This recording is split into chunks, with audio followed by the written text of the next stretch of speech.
Alin ba ang tama? Fill up the form, fill out the form, or fill in the form? Sa video na ito ay ipapaliwanag ko sa inyo ang ibig sabihin ng fill up, fill out, at fill in para malaman natin kung alin sa tatlong phrasal verbs na yan ang dapat natin gamitin sa blank the form.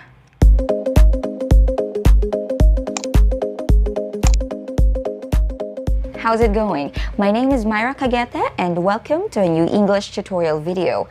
Katulad ng sinabi ko sa inyo kanina, sa video na ito ay ituturo ko sa inyo ang karaniwang ibig sabihin ng phrasal verbs na fill up, fill out, at fill in para malaman natin kung alin ba sa tatlong yan ang dapat natin gamitin sa sentence na blank the form. This is one of the most commonly asked questions by my followers on TikTok and my viewers here on YouTube, so I decided to create a short video about it. Una sa lahat, ano nga bang ibig sabihin ng word na fill? Fill is a verb that means to make a space or a container completely full or almost full. So, ibig sabihin, punan o punuin ang isang lalagyan o isang espasyo. Kapag dinagdagan na ng ibang elements ang word na fill, halimbawa ng adverbs o ng prepositions na up, out, at in, magiging iba na ang kahulugan niyan. Magiging phrasal verbs na kapag sinabi nating fill up, fill out, or fill in. Okay, mag-umpisa tayo sa fill up. Ano nga ba ang karaniwang ibig sabihin ng fill up? Fill up can mean to make a space or a container full. So kung isipin natin, pareho lang ng ibig sabihin yung fill up at saka fill. In Filipino, ang maaring ibig sabihin ng fill up ay punuin. For example, I have a glass here na nineno ko pa nung Pasko. If I say, please fill up this glass with water, ang ibig sabihin niyan ay maaari bang punuin mo ng tubig ang basong ito? O kaya halimbawa, meron akong isang basket dito. And I tell you, let's fill up this basket with ripe mangoes. Ang ibig sabihin niyan ay punuin natin ng mga hinog na mangga ang basket na ito. So, punuin ang isang lalagyan o ang isang espasyo. The second definition of fill up is to fill a vehicle's gas tank with fuel. So, punuin ang isang gas tank or ang tangke ng sasakyan ng gasolina. For example, it's going to be a long drive. We have to stop at the gas station and fill up. The third common definition of fill up is to make someone feel full from eating or to eat so much that you cannot eat anymore. So, ibig sabihin, busugin in Filipino. Halimbawa, naimbitahan ka sa isang kainan and the host tells you, fill yourself up, there's plenty of food on the table. Ibig sabihin niyan, busugin mo ang sarili mo, maraming pagkain sa mesa. Another example sentence is, don't fill up your children with junk food. Huwag mong busugin ang mga anak mo sa junk food. Now, let's talk about fill out. Fill out means to complete a form by writing in the blank spaces or to complete a form by providing the needed information. Ayan na, ang phrasal verb na kailangan natin gamitin sa blank the form ay fill out. If we're talking about answering a form or providing the needed information para mabuo mo yung form o masagutan mo nga yung buong form, ang kailangang phrasal verb na dapat natin gamitin ay fill out. Instead of saying fill up the form, it should be fill out the form. Another common definition of fill out is to put on weight or to become slightly fatter.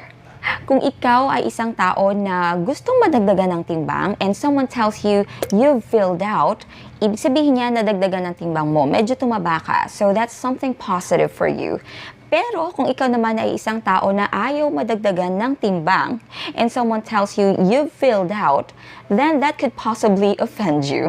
Another example sentence is, she has filled out since the last time I saw her. Or, he looks much healthier now. His face has started to fill out. Now let's talk about fill in. Fill in means to provide information or details, usually by actually writing in a blank space on a test or a form. Sa mga exams, ang isa sa mga common instructions is fill in the blanks with the correct answers. So, fill in the blanks.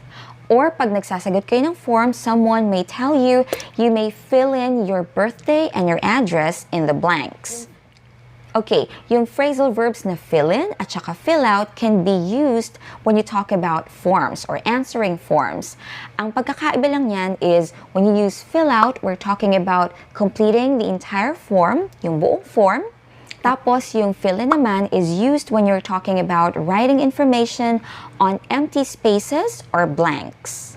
In some references, they say that fill out and fill in are just the same. They can be used interchangeably. Meron mang mga references na yun nga, ina-explain nila na of course, pwede mong sabihin or pwede mong gamitin yung fill out and fill in when you talk about answering a form. There's just a little difference between the two. Katulad nga nung in-explain ko sa inyo kanina. When you use fill out, we are talking about completing the form, answering the questions in the form. And then when you say fill in, you're talking about providing the details or writing down the details on the empty spaces or blanks. The second common definition of fill in is to put a substance or material into a hole or a crack so it is completely full or level. Halimbawa, mayroong butas ang inyong pader at gusto nyo siyang patagin, okay? So you can fill it in with cement. So yan yung mga common definitions ng fill up, fill out, and fill in. Of course, marami pang ibig sabihin yung tatlong phrasal verbs na yan, but in this video, I just discussed their common definitions.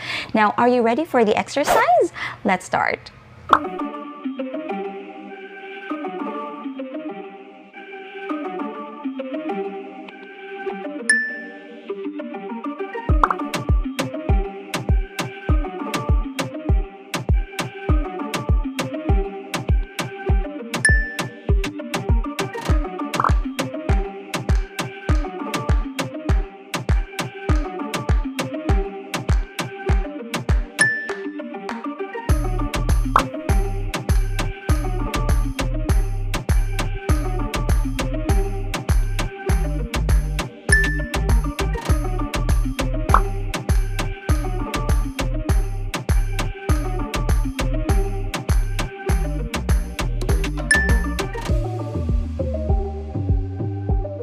I hope that you learned something new from this video. If you did, please don't forget to click the like button, share this with your friends, and do not forget to click the subscribe button if you haven't subscribed yet.